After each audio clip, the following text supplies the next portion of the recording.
ഹരേഷ്ണം പ്രണാമം എല്ലാവർക്കും.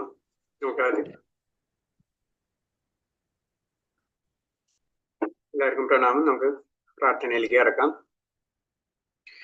ഓം നമോ ഭഗവതേ വാസുദേവായ. ഓം നമോ ഭഗവതേ വാസുദേവായ. ഓം നമോ ഭഗവതേ വാസുദേവായ.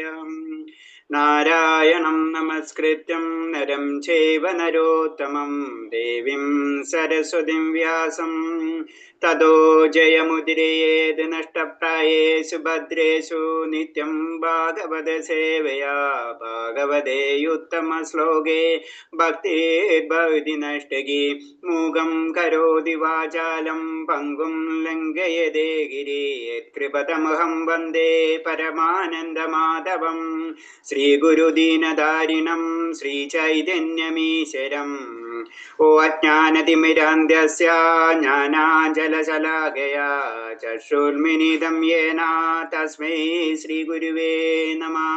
ശ്രീചൈതന്യം മനോഭീഷ്ടം സ്ഥാപിതം യേന ഭൂതലേ സ്വയം രൂപകഥാ മഹ്യം തദാദി സഭാന്തികം വന്ദേഹം ശ്രീഗുരു ശ്രീയുതപദകമലം ശ്രീഗുരും വൈഷ്ണവാംശ ശ്രീരൂപം സാഗരജാതം സഹന രഘുനാഥാനിതം തം സജീവം സാദൈവം സാവധൂതം പരിജനസഹിതം കൃഷ്ണ ചൈതന്യദേവം ശ്രീരാധാകൃഷ്ണപാദാൻ സഹന ലളിതാ ശ്രീവിശാഖാനിതാംശാം. ഹേ കൃഷ്ണ കരുണാ സിന്ധോ ദീനബന്ധോ ജഗത്പദേ ഗോപേശ ഗോപികാ കാന്ത രാധാകാന്ത നമസ്തുതേ. തപ്തകാഞ്ചന ഗൗരാംഗേ രാധേ വൃന്ദാവനേശ്വരി വൃഷഭാനുസുതേ ദേവി പ്രണമാമി ഹരിപ്രിയേ. വാഞ്ചാകൽപതരൂപേ ച കൃപാ സിന്ധിഭ്യേവ ച പതിനാം പാവനേഭ്യോ വൈഷ്ണവേഭ്യോ നമോ നമഃ. നമോ വിഷ്ണുപാദായ കൃഷ്ണപ്രേഷ്ഠായ ഭൂതലേ ശ്രീമദേ ഭക്തിവേദാന്ത സ്വാമിന്നിധി നാമിനേ. നമസ്തേ സാരസ്വതദേവേ ഗൗരവാണി പ്രചാരിണേ നിർവിശേഷ ശൂന്യവാദി പാശ്ചാത്യദേശധാരിണേ. ജയ ശ്രീകൃഷ്ണ ചൈതന്യ പ്രഭു നിത്യാനന്ദ ശ്രീ അദ്വൈത ഗദാധര ശ്രീവാസാദി ഗൗരഭക്തവൃന്ദ. ഹരേ കൃഷ്ണ കൃഷ്ണ കൃഷ്ണ ഹരേ ഹരേ ഹരേ രാമ രാമ രാമ ഹരേ ഹരേ. ഹരേ കൃഷ്ണ. പ്രഭാത് കി ജയ്, ഗുരുദേവ് കി ജയ്, അനന്ത കോടി വൈഷ്ണവ ഭക്തർ കി ജയ്. ഹരേ കൃഷ്ണ. എല്ലാവർക്കും പ്രണാമം. ഒന്ന് ഷെയർ ചെയ്തോട്ടെ ഫയല്.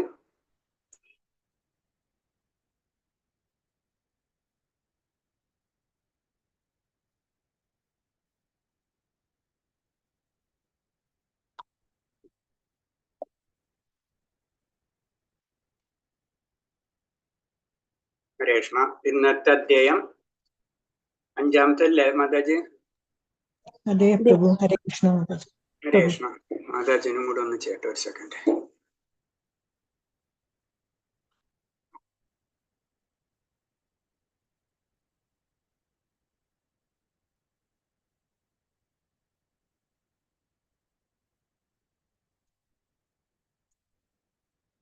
ഓക്കെ. കർമ്മയോഗം, കൃഷ്ണാവബോധത്തിൽ പ്രവർത്തനം. ഇന്നത്തെ അധ്യായം 5 കർമ്മയോഗമാണ്. അതെന്താണ്? കൃഷ്ണാബോധത്തിൽ നമ്മൾ എങ്ങനെയാണ് കർമ്മയോഗം ചെയ്യേണ്ടത്. നമ്മൾ കർമ്മയോഗം അല്ലേ, നമ്മൾ 1 തൊട്ട് 6-ാമത്തെ അധ്യായം വരെ നമ്മളെ കർമ്മയോഗത്തിനെ പറ്റിയാണ് ഡിസ്കസ് ചെയ്യുന്നത്. അപ്പൊ ഇതിൽ 5-ാമത്തെ അധ്യായത്തിൽ കൂടുതൽ പറയുന്നത് എന്താണ്?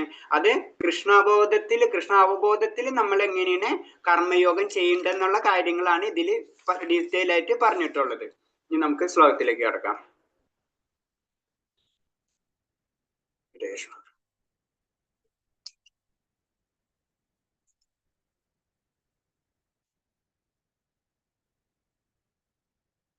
അതിലാദ്യത്തെ ശ്ലോകം.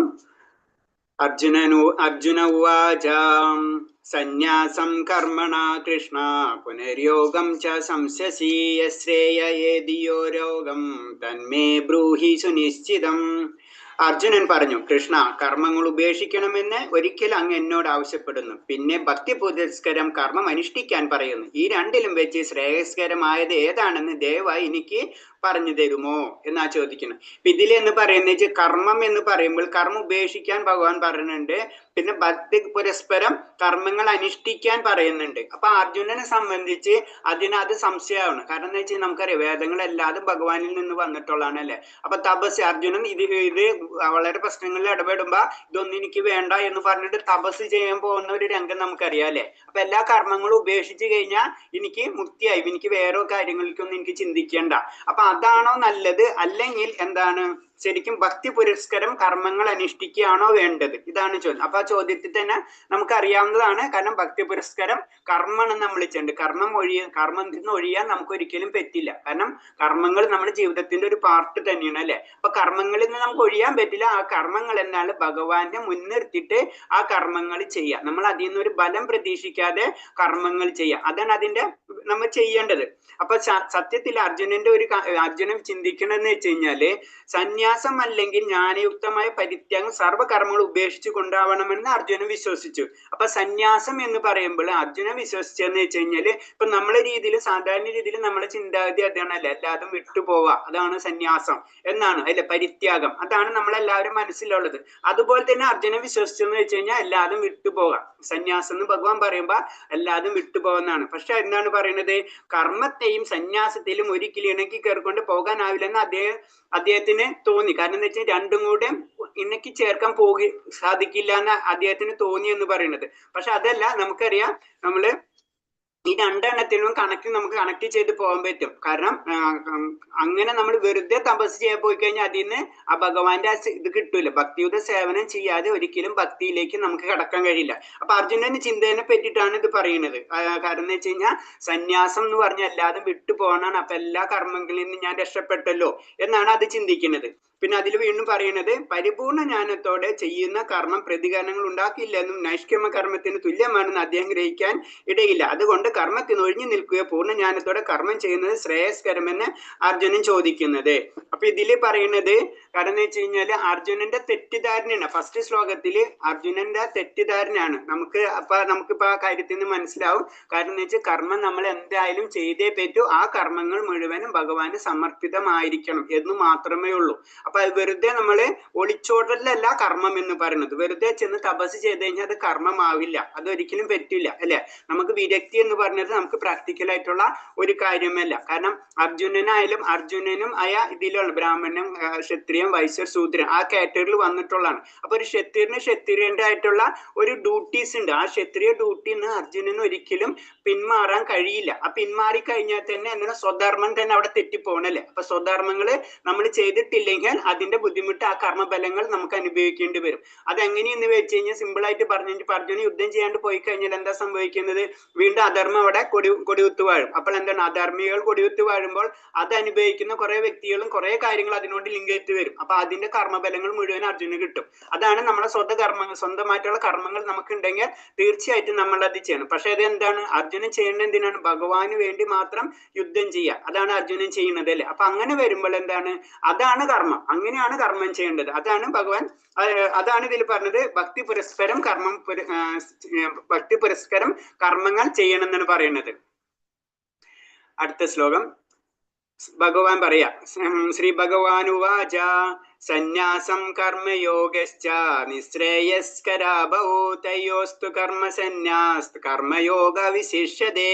ശ്രീ ഭഗവാൻ പറഞ്ഞു, കർമ്മപരിത്യാഗവും ഭക്തിയുത കർമ്മവും മുക്തിക്ക് നല്ലതല്ല. എങ്കിലും ഭക്തിയുതമായ സേവന കർമ്മമാണ് കർമ്മത്യാഗത്തെക്കാൾ ഉത്തമം എന്ന് പറയുന്നത്.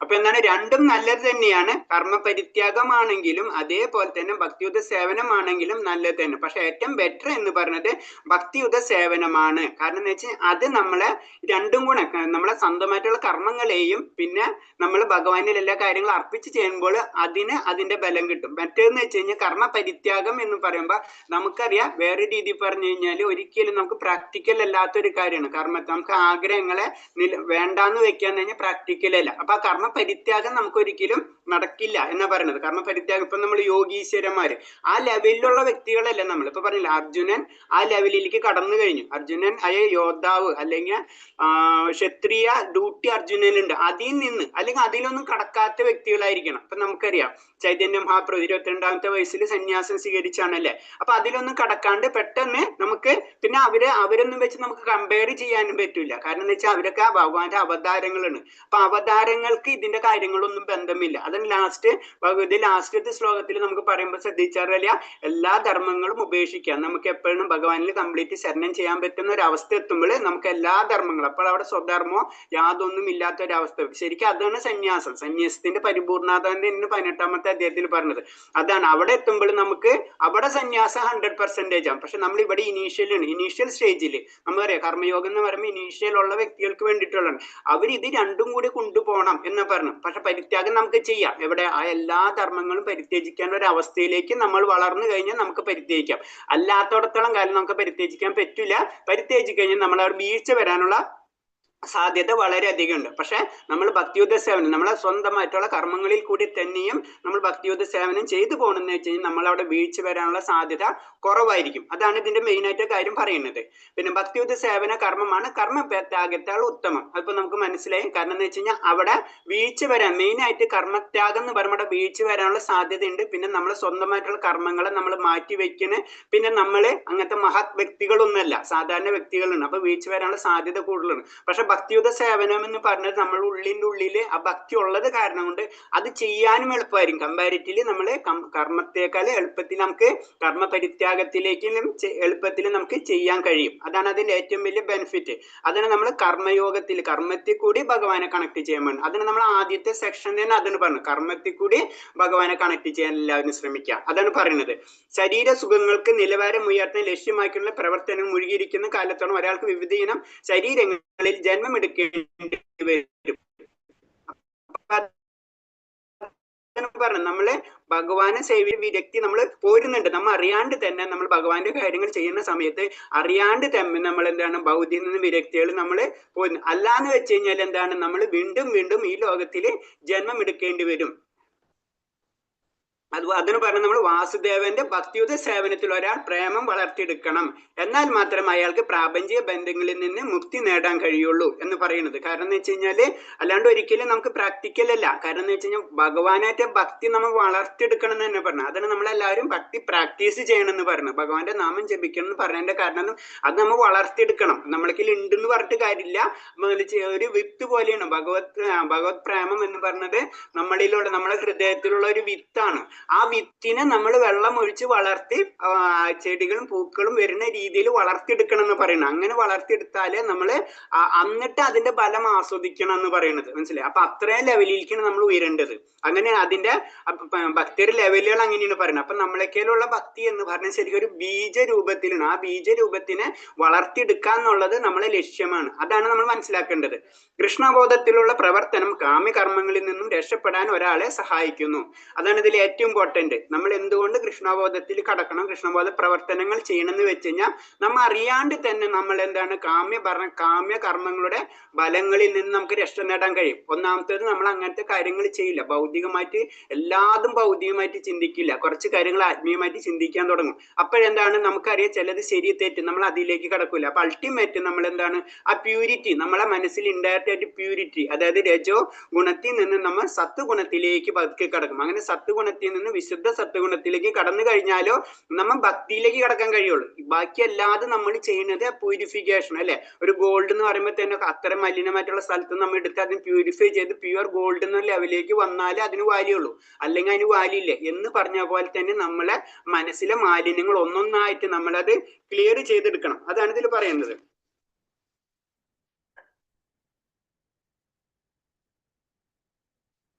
അടുത്ത ശ്ലോകം.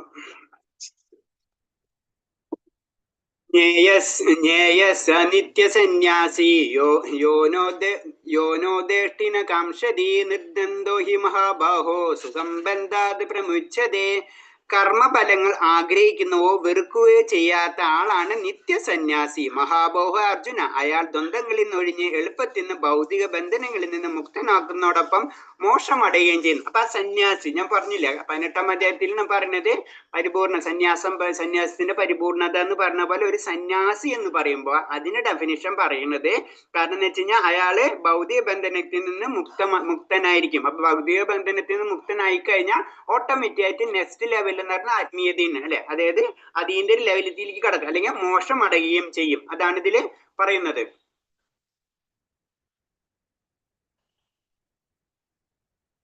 ഇത് ജസ്റ്റ് ഞാൻ സ്പീഡിലൊന്ന് പറഞ്ഞു പോവാം.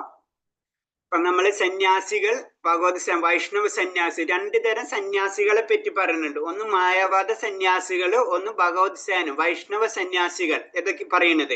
കാരണം എന്ന് വെച്ച് കഴിഞ്ഞാൽ മായാവാദ സന്യാസികൾ എന്ന് പറയുമ്പോൾ സിമ്പിൾ ആയിട്ട് പറയുമ്പോൾ നമ്മൾ ചിന്തിക്കുക അവർക്ക് എല്ലാതും മായയാണ്, അല്ലെങ്കിൽ നമ്മൾ യോഗ ഇതൊക്കെ ആ സെക്ഷനിൽ വരുന്നതാണ്. അപ്പൊ അതിൽ വരുമ്പോൾ അതില്ലെങ്കിൽ പരിത്യാഗം ചെയ്യുന്ന വ്യക്തികളാണ് ഇതിലൊക്കെ വരുന്നത്. പക്ഷെ ഭഗവത് സേവനം അല്ലെങ്കിൽ വൈഷ്ണവ സന്യാസികൾ എന്ന് പറയുമ്പോൾ അത് സേവനം ചെയ്യുന്നുണ്ട്. ഭഗവാൻ ഒരു വ്യക്തി രൂപത്തില് നമ്മളെപ്പോലെ തന്നെ നമ്മളെന്ന് പറഞ്ഞാൽ നമ്മളെ ഏറ്റവും ഇമ്പോർട്ടൻസ് ആയിട്ടുള്ള ഒരു വ്യക്തിനെ നമ്മൾ എങ്ങനെ പരിപാലിക്കുന്നത് അതേപോലെ തന്നെ നമ്മൾ ചെയ്യാണ് ചെയ്യുന്നത്. അതാണ് ഭക്തിയുത സേവനം, അതാണ് വൈഷ്ണവ സന്യാസികൾ. അത് ഭഗവാന്റെ ആ രൂപത്തെയാണ് ആരാധിക്കുന്നത്. ഇവര് രൂപത്തെ അല്ല ആരാധിക്കുന്നത്. ഇപ്പൊ ഇവര് രൂപത്തെ ആരാധിക്കാത്ത കാരണം കൊണ്ട് അവരെന്താ ചെയ്യുക, എല്ലാതും പരിത്യജിക്കുകയാണ് ചെയ്യുന്നത്. ഉള്ളിൽ എല്ലാതും നില്ലാക്കണം, എല്ലാതും നമ്മളതാണ് മായാണ്. നമ്മൾ ഉള്ളിലുള്ള എല്ലാതും ക്ലീൻ ചെയ്യാന്ന് പറയില്ല. ക്ലീനിങ് എന്ന് ഉദ്ദേശിക്കുന്നത് ശരീരം ഒന്നും ഇല്ല, അല്ലെങ്കിൽ ആത്മാവ് മാത്രമേ ഉള്ളൂ, അതിന്റെ അപ്പുറത്തേക്ക് ഒരു പവർ ഇല്ല എന്നുള്ള രീതിയിൽ അവർ ചിന്തിക്കുകയാണ് ചെയ്യുന്നത്. അതിന് മായാവാദ സിദ്ധാന്തികൾ, മായാവാദി സന്യാസികൾ എന്ന് പറയും. ഇവരെന്ന് പറയുമ്പോൾ വൈഷ്ണവ സന്യാസികൾ എന്ന് പറയുമ്പോൾ അവര് ശരിക്കും ഒരു വ്യക്തിഗത രൂപം, ഭഗവാൻ ഒരു രൂപമുണ്ട്, ആ രൂപത്തെ തന്നെ ആരാധിച്ച് അതിനുള്ള സേവനങ്ങൾ ചെയ്യും. മറ്റുള്ളവർ ആ സേവനങ്ങൾ ഒന്നും ചെയ്യില്ല. അവര് വിരക്തി, അതായത് ഉള്ളിലേക്ക് വലിയാണ് ചെയ്യുന്നത്. അപ്പൊ അവരും ഈ വൈഷ്ണവ സമാനമുള്ള ഡിഫറൻസ് എന്ന് പറയുന്നത്. കാരണം ഒന്നാമത്തെ സന്യാസികൾ പറയുമ്പോൾ നിർദ്ദിഷ്ട ചുമതലകൾ മുൻകൂർ ശുദ്ധീകരണം അവർക്ക് ആവശ്യമാണ്. പ്രക്രിയ തന്നെ ശുദ്ധീകരിക്കുന്നു. നമുക്കറിയാം ഒരു യോഗ, അഷ്ടാംഗ യോഗത്തിലേക്ക് കടക്കുമ്പോഴും നമുക്കറിയാം നിയമം, അങ്ങനെ കുറെ നമ്മൾ പറഞ്ഞിട്ടുണ്ട്. യമ, നിയമ, ആസന, പ്രത്യാഹാര, പ്രാണായാമം, ധാരണ, ധാനം, പിന്നെ സമാധി, ഇങ്ങനെ പൊസിഷൻസ് ഉണ്ട്. അപ്പൊ അവർക്ക് ആദ്യമേ തന്നെ ഒരു ശുദ്ധീകരണം തുടങ്ങണം അല്ലെ. പക്ഷെ ഒരു ഭഗവത് സേവനം എന്ന് പറയുമ്പോൾ നമുക്ക് ശുദ്ധീകരണത്തിന്റെ ഒന്നും ഒരു ആവശ്യമില്ല. നമ്മൾ അൾട്ടിമേറ്റ് എന്താ പറയുക, നാമം ജപിക്കുക അല്ലെ. ആദ്യമെന്ന് അത് തന്നെ ഒരു ശുദ്ധീകരണ പ്രക്രിയയാണ്. അപ്പൊ അതിനു വേണ്ടി സ്പെഷ്യൽ ആയിട്ട് നമുക്ക് ശുദ്ധീകരണ പ്രക്രിയയുടെ ആവശ്യമില്ല. അതാണ് ഒരു ഡിഫറൻസ്. പിന്നെ കേവലം ജ്ഞാനം വിമോചനത്തിന് അപര്യാപ്തമാണ്, പ്രവർത്തന നിർബന്ധമാണ്, ആത്മാവിന്റെ അവസ്ഥയായി പ്രവർത്തിക്കണം. പിന്നെ വേറെ ജ്ഞാനം, കാരണം എന്താ വെച്ച് കഴിഞ്ഞാൽ ജ്ഞാനത്തിന് വേണ്ടി നമ്മൾ അന്വേഷിച്ചിട്ട് കാര്യമില്ല, നമ്മൾ അതിനൊരു പ്രവർത്തിക്കുക വേണം. അപ്പൊ സന്യാസികൾ, അതായത് വൈഷ്ണവ സന്യാസികൾ അത് പ്രവർത്തിച്ചുകൊണ്ടിരിക്കും. ഇവരങ്ങനെ പ്രവർത്തനം ഇല്ല, അവർക്ക് ആ അന്വേഷണം മാത്രമേ ഉള്ളൂ. ഇവിടെ പ്രവർത്തനമാണ്. അപ്പൊ പ്രവർത്തിച്ചാൽ മാത്രമേ അതിന്റെ പോയിന്റിലേക്ക് എത്തുള്ളൂ. പിന്നെ ഇവർക്ക് താഴെ വീഴാനുള്ള, മായാവാദികൾക്ക് എന്ന് പറഞ്ഞാൽ താഴെ വീഴാനുള്ള സാധ്യതകൾ വളരെയധികം കൂടുതലാണ്. കാരണം എപ്പോ വേണമെങ്കിലും അവർക്ക് തോന്നും ഇതൊക്കെ വെറുതാണ്. നമുക്ക് സിമ്പിൾ ആയിട്ട് നമ്മൾ യോഗ പഠിക്കാൻ പോകുമ്പോൾ കുറച്ച് നാൾ കഴിയുമ്പോൾ നമുക്ക് അതിനുള്ള ഒരു ബോറിങ് തോന്നും, നമ്മൾ അവിടെ വെച്ച് വിടും. മനസ്സിലായി? അപ്പൊ അതാണ് അതിനൊരു വളരെ ഭയങ്കര ബുദ്ധിമുട്ടാണ്. കാരണം നമുക്കറിയാം അത് ഈ കലിയുഗത്തിൽ അത് പ്രാക്ടിക്കലല്ല. കലിയുഗത്തിന്റെ ധർമ്മം എന്ന് പറയുന്നത് അതല്ല. പക്ഷെ അതുകൊണ്ട് ചെയ്യുന്ന വ്യക്തികൾ അവിടെ വീഴ്ച വരാനുള്ള സാധ്യത വളരെ കൂടുതലാണ്. ഇവിടെ എന്താണ് ഇവിടെ വിജയിക്കും. നമ്മള് താഴെ വീഴില്ല. നമ്മൾ ഒരേ കാര്യം, ഭഗവാനും കൂടെ നമ്മൾക്ക് ഒരു സപ്പോർട്ട് ഉണ്ടെന്നുള്ള ഒരു കഴിവ് അല്ലെങ്കിൽ ഒരു അറിവ് നമ്മൾക്കുണ്ട്. അപ്പൊ എപ്പോഴും നമുക്ക് വിജയിക്കാനുള്ള ഒരു സാധ്യതയുണ്ട്. നമ്മൾ ഇൻഡയറക്റ്റ് ആയിട്ട് നമ്മളെ കൈപിടിക്കാൻ ഒരു വ്യക്തി ഉണ്ടെന്ന് എപ്പോഴും നമ്മളെ മനസ്സിലുണ്ടാവും. അപ്പൊ എന്താണ്, നമ്മളെ ആത്മീയ അന്വേഷണം അല്ലെങ്കിൽ നമ്മളെ ഭക്തി പതുക്കെ നമ്മൾ ഉയർത്തിക്കൊണ്ടുവരാൻ പറ്റും. അതാണ്. പിന്നെ അടുത്തെന്ന് പറഞ്ഞാൽ ത്യാഗം, സമ്പൂർണ്ണ ത്യാഗം. അല്ല, ഇവിടെ എന്ന് പറഞ്ഞു കഴിഞ്ഞാൽ അപൂർണമായ ത്യാഗമാണ്. കാരണം ഒരിക്കലും ഞാൻ പറഞ്ഞു, വിരക്തി എന്ന് പറയുമ്പോൾ നമുക്ക് കംപ്ലീറ്റ് ചെയ്യാൻ പറ്റില്ല. നമ്മൾ എന്ത് വേണ്ടാന്ന് വെച്ചാലും അതായിരിക്കും നമ്മളെ മനസ്സിൽ ഫസ്റ്റ് വരാം. അതാണ് അതിന്റെ പ്രോബ്ലം. അതാണ് ഇവർ വീഴാനുള്ള സാധ്യത കൂടുതലെന്ന് പറയുന്നത്. ഇവിടെ എന്ന് പറയുമ്പോൾ എന്താണ്, ഇവിടെ ത്യാഗമാണ്, സമ്പൂർണ്ണ ഭഗവാന് വേണ്ടി എല്ലാതും ഭഗവാന് സമർപ്പിക്കുന്ന ത്യാഗമാണ്. അപ്പൊ അവിടെ എന്താണ്, എല്ലാ കാര്യങ്ങളും ഭഗവാൻ ഉപയോഗിക്കുന്നു. അത് ഈ ത്യാഗം എന്ന് പറഞ്ഞത് നമ്മള് ഇന്ദ്രിയത്തിനെ ഭഗവാനിലേക്ക് കേന്ദ്രീകരിക്കുന്നു. അങ്ങനെയാണ് ആ ത്യാഗം. മറ്റേത് അങ്ങനെയല്ല, എല്ലാ ഇന്ദ്രിയങ്ങളും ബാക്കിലേക്ക് എടുക്കണം, ഒന്നും എനിക്ക് വേണ്ട എന്നുള്ള രീതി. അപ്പൊ ഈ രണ്ടും തമ്മിലുള്ള ഡിഫറൻസ് അതാണ്. അപ്പൊ അവർക്ക് വീഴ്ച വരാനുള്ള സാധ്യത വളരെയധികം കൂടുതലാണ്. പിന്നെ ഇവിടെ എന്ന് പറഞ്ഞതെന്ന് വെച്ച് കഴിഞ്ഞാല്, കാരണം അവര് അന്വേഷണമാണ്, ജ്ഞാനികളും ഈ സെക്ഷനിൽ തന്നെ വരും. അപ്പൊ അവിടെ എന്താണ്, അവർ അന്വേഷിച്ചുകൊണ്ടിരിക്കുന്നു, ഭഗവാൻ അന്വേഷിച്ചുകൊണ്ടിരിക്കുന്നു. ആദ്യം ആത്മാവിനെ നോക്കുക, ആത്മാവ് എന്താണെന്ന് അറിയാം, അങ്ങനെ അങ്ങനെ നോക്കിയിട്ടാണ് അവർ ലാസ്റ്റ് കടക്കുന്നത് നെക്സ്റ്റ് ബ്രഹ്മസാക്ഷാത്കാരം പരമാത്മ സാക്ഷാത്കാരത്തിലേക്ക് കടക്കണല്ലേ. അപ്പൊ ആദ്യം അത് വേരിനെ കണ്ടെത്തണം, മനസ്സിലായി. ഇവിടെ എന്ന് പറഞ്ഞാൽ നേരിട്ട് നമുക്ക് ഭഗവാൻ ഉണ്ടെന്ന് അൾട്ടിമേറ്റ് മനസ്സിലായി, അല്ലെങ്കിൽ നമ്മൾ ആ വിശ്വാസം, നമ്മൾ ഒരു പരമ്പരയില് നമ്മൾ ആചാര്യന്മാര് പറഞ്ഞത് സത്യസന്ധമാണെന്ന് നമുക്കറിയാം, അല്ലെങ്കിൽ നമുക്ക് അറിയേണ്ട ആവശ്യമില്ല. ആ ആചാര്യന്മാരെ നമ്മൾ വിശ്വസിക്കുന്നു. നമുക്ക് ഡോക്ടർ ഒരു മെഡിസിൻ എഴുതി തരുന്ന പോലെ ആ ഡോക്ടറെ നമ്മൾ വിശ്വസിക്കണം, ആ മരുന്ന് കഴിക്കണം, മനസ്സിലായി. അതിൽ ചിലർക്ക് അത് വിശ്വാസം ഇല്ലാത്തണെങ്കിൽ അവർ പല രീതിയിൽ അന്വേഷിച്ചിട്ട് ലാസ്റ്റ് അവിടെ തന്നെ അവരെത്തും. ഇത് തന്നെയാണ് ഇതിൽ സംഭവിക്കുന്നത്. ഇവര് ലാസ്റ്റ് അവിടെ എത്തും, ലാസ്റ്റ് ഭഗവാനാണ് എല്ലാതും മാറി. അപ്പൊ അത്രയും റിസർച്ച് ചെയ്തതൊക്കെ അവര് വെറും വേസ്റ്റായി മാറിയെന്ന് മാത്രമേ ഉള്ളൂ. അവരറിഞ്ഞ് പിന്നെ അവർ മുന്നിലേക്ക് വരണം. അതിന്റെ ഇടയ്ക്ക് അവർക്ക് വീഴ്ച വരാനുള്ള സാധ്യതയും വളരെയധികം ഉണ്ട്. പിന്നെ ഇതിൽ എന്ന് പറഞ്ഞത് ദ്രവ്യത്തിൽ നിന്ന് വേർപ്പെടുന്നതെന്നാണ് പ്രക്രിയ. ദ്രവ്യം എന്ന് പറഞ്ഞത് ഭൗതിക പ്രകൃതിയിൽ നിന്ന് അല്ലെങ്കിൽ ഭൗതികതയിൽ നിന്ന് നമ്മൾ അതിൽ നിന്ന് മാറണം, എന്നാലേ ആത്മീയത്തിലേക്ക് കടക്കാൻ പറ്റും. ഇവർ അത് തന്നെ ചെയ്യുന്നത്, ആ ഭൗതികതയുടെ എല്ലാ കാര്യങ്ങളും കട്ട് ഓഫ് ചെയ്യണം. അതാണ് അവര് പുറം ലോകമായിട്ട് ബന്ധമില്ലാത്തയും അങ്ങനത്തെ സ്ഥലങ്ങളൊക്കെ ചെന്നിരുന്ന് പല ഗുഹകളും അങ്ങനെയൊക്കെ ചെയ്തു പോരുന്നത്.